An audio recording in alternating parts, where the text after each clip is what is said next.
ನಾನು ಉತ್ತರನ ಯಾರಿಗೆ ಹೇಳಬೇಕು ಅವ್ರಿಗೆ ಹೇಳ್ತೀನಿ. ದೊಡ್ಡವರಿದ್ದಾರೆ, ಅವ್ರಿಗೆ ಹೇಳಿಕೆ ಕೊಡುವಂಥ ಶಕ್ತಿ ಇಲ್ಲ. ನಾನು 6 ಬಾರಿ ಶಾಸಕರಾಗಿದ್ದೀನಿ, ಸುಳ್ಳು ಹೇಳೋಕ್ಕಾಗಲ್ಲ. ನನಗೆ ನೀವೆಲ್ಲ ತಲೆ ಕೆಡಿಸಿ ಇವ್ರಿಗೆಲ್ಲ ಉತ್ತರ ಕೊಡೋಕೆ ನಾನು ಹೋದರೆ ಒಳ್ಳೇದೋಯ್ತು ನಡೀರಿ. ಒಬ್ಬರ ಮೇಲೆ ಕೇಸ್ ಹಾಕ್ತೀನಿ ಅಂತ ಹೇಳ್ಬಿಟ್ರೆ ಇವತ್ತೇ ರಾಜಕೀಯ ಬಿಟ್ಟು ಹೋಗ್ತೀನಿ.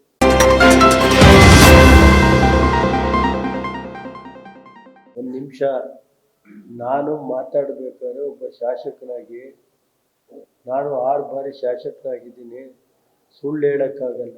ಈಗ 307 ಅಲ್ವೇನಪ್ಪ, ನಾನು ಅವ್ರಿಗೆ ದೊಡ್ಡವರಿದ್ದಾರೆ, ಅವ್ರಿಗೆ ಹೇಳಿಕೆ ಕೊಡುವಂಥ ಶಕ್ತಿ ಇಲ್ಲ.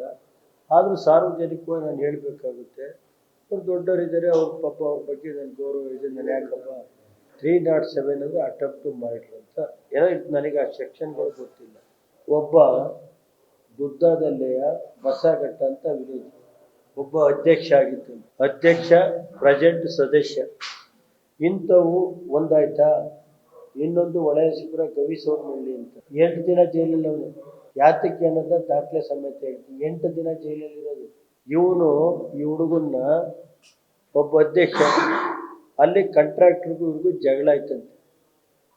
ಕಾಂಟ್ರಾಕ್ಟರ್ ಏನು ಮಾಡಿದ್ರು, ಗಲಾಟೆ ಆದಾಗ ಪೈಪ್ ಲೈನ್ ತೆಗಿತಾ ಇದ್ದ, ಗಲಾಟೆ ಆಗೈತೆ.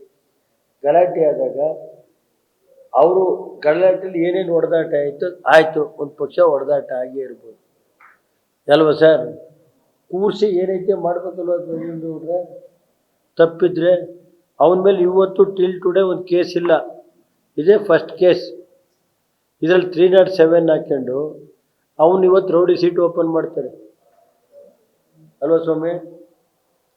ಕಾನೂನು ಸುವ್ಯವಸ್ಥೆ 307 ಹಾಕಿ ಆಯಿತು ಮಾಡಿದ್ದಾರೆ, ಸಿಕ್ಕು ಅದಿರಲಿ, ಆಮೇಲೆ ಹೋರಾಟ ಮಾಡೋದು. 307 ಕೇಸ್ ಹಾಕಿ ಮರ್ಡ್ರ್ ಮಾಡ್ಯವ್ರಲ್ಲಪ್ಪ, ಅವ್ರ ಮೇಲೆ ಎಷ್ಟು ಜನದ ಮೇಲೆ ರೌಡಿ ಸೀಟ್ ಹಾಕಿವ್ರೆ. ಆಡಗ್ಲಲ್ಲೇ ಮರ್ಡ್ರ್ ಮಾಡ್ಯವ್ರಲ್ಲ, ಆಡಗ್ಲಲ್ಲೇ ಮರ್ಡ್ರ್ ಮಾಡಿರೋ ಮೇಲೆ ಎಷ್ಟು ಜನದ ಮೇಲೆ ರೌಡಿ ಸೀಟ್ ಓಪನ್ ಮಾಡೋರಿಗೆ ಮೇಡಮ್ ಬಂದ ಮೇಲೆ. ನಾನು ಒಂದು ನಿಮಿಷ ಹೇಳ್ತೀನಿ, ನನಗೆ ಗೊತ್ತಿಲ್ಲಪ್ಪ. ಟೂರ್ ಕೊಡೋಕೆ ಹೋಗಿ ಟೂರೇ ಇಸ್ಕೊಳ್ಳಲ್ಲ ಏನು ಪಾಪ. ಅವ್ರಿಗೆಲ್ಲ ಹೇಳೋಕ್ಕಾಗಲ್ಲ ನನ್ನ ಉತ್ತರನ. ನಾನು ಉತ್ತರನ ಯಾರಿಗೆ ಹೇಳಬೇಕು ಅವ್ರಿಗೆ ಹೇಳ್ತೀನಿ. ನಾನು ಇಷ್ಟೇ, 307 ಮರ್ಡ್ರ್ ಮಾಡ್ಯಾರಲ್ಲಪ್ಪ, ಅವ್ರ ಮೇಲೆ ಎಷ್ಟು ಜನದ ಮೇಲೆ ರೌಡಿ ಸೀಟ್ ಓಪನ್ ಮಾಡ್ಯಾರೆ ಅಲ್ವಾ ಬ್ರದರ್. ಒಬ್ಬ ರೈತಿಗೆ ಒಂದು ಆದಮೇಲೆ ಇನ್ನೊಬ್ರಿಗೊಂದು ಆಗಿರ್ಬೇಕಲ್ಲ. ಒಬ್ಬ ಸಾಮಾನ್ಯ ರೈತನಿಗೆ ಅವ್ನು ಇವತ್ತುವರೆಗೂ ಒಂದು ಕೇಸ್ ಇಲ್ಲ.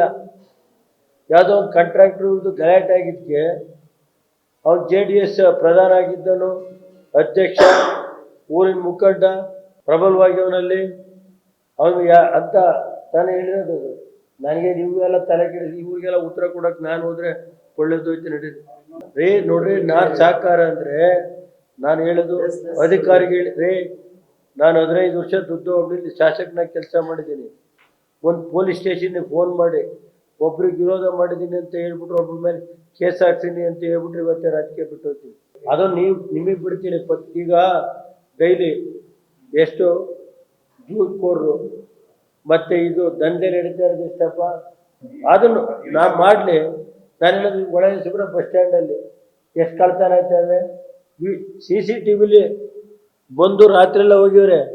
ಪೊಲೀಸಿಗೆ ಕಂಪ್ಲೇಂಟ್ ಕೊಡೋಕೆ ರಿಸೀವ್ ಮಾಡಲ್ಲ. ಬಸ್ ಸ್ಟ್ಯಾಂಡ್ ಒಳಗೆ 575,000 ರೂಪಾಯಿ ಫೋನು.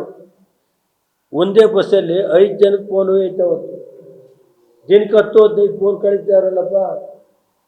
10-15 ಮನೆ ದರೋಡೆ ಮಾಡ್ತಾರಲ್ಲಪ್ಪ. ಏನು ಮಾಡಲಿಲ್ಲಪ್ಪ. ನಾನು ಮಾತಾಡೋ ಬೇಡ ಅಂದರೆ ನನಗೇನಿಲ್ಲಪ್ಪ. ನಾನು ನಮ್ಮ ಕಾರ್ಯಕರ್ತರಿಗೆ ನೋವಾದ ನನ್ನ ಕರ್ತವ್ಯ ಹೇಳಬೇಕಾಗುತ್ತೆ, ಹೇಳ್ತೀನಿ. ಕಾನೂನು ನಾನು ಹೇಳೋದು, ರಾಜಕಾರಣ ಬರುತ್ತೆ, ಎಲೆಕ್ಷನ್ ಬರುತ್ತೆ, ಸಂಬಂಧ ಇಲ್ಲ. ನಾನು ಯಾರೇ ಅಧಿಕಾರಿಗಳಿಗೆ ಹೇಳಿದ್ದೀನಿ, ನಮ್ಮವ್ರು ತಪ್ಪು ಮಾಡಿದ್ರು ಕ್ರಮ ತಗೋಬೇಕು. ನಾನು ಅದು ಕೇಳೋಕ್ಕೆ ನಾನು ಇವತ್ತುವರೆಗೆ ಎಲ್ಲೂ ನಾನು ಮಾಡಿರೋ ಕೇಸು ಅಂತ ಹೋಗ್ತೀನಿ. ಆದರೆ ಸಣ್ಣ ಪುಟ್ಟ ಜಗಳ ಆಯ್ತಪ್ಪ, ಒಂದು ಪಕ್ಷ ಅವ್ರಿಗೆ TV ಇಟ್ಕೊಂಡ್ಬಿಡ್ತಾರೆ. ಅಲ್ಲೇನು ನಡೆದಿದೆ ಅನ್ನೋದು ಬೇಕಲ್ಲ ಸರ್. ರೈತರಿಗೆ TV ಇಟ್ಕೊಳಕ್ಕೆ ಬರ್ತದ? ಕಾಂಟ್ರಾಕ್ಟ್ರು TV ಇಟ್ಕೊತಾನೆ ಎಲ್ಲ ಅಂಥದ್ದು. ಈ ಮೊಬೈಲ್ ಕ್ಯಾಮ್ರಾ ಇಲ್ಲಿ ಅಲ್ಲ, ಮೊಬೈಲ್ ಕ್ಯಾಮ್ರಾ ಇಲ್ಲಿ ರೈತರಿಗೆ ಯಾರು ಹಿಡಿಯೋಕ್ಕಾಯ್ತದಪ್ಪ? ಮೊಬೈಲ್ ಕ್ಯಾಮ್ರಾ ಹಿಡಿಯೋದು ನಮ್ಮ ಹತ್ರ ನನಗೆ ಗೊತ್ತಿಲ್ಲಪ್ಪ. ಮೊಬೈಲ್ ಕ್ಯಾಮ್ರಾ ಹಿಡಿಯೋಂಥವ್ರು ಯಾರಿದ್ದಾರೆ ಅಂತ ರಾಜ್ಯದಲ್ಲಿ ಟೈಮ್ ಬಂದಾಗ ಹೇಳ ನಡೆಸಿ.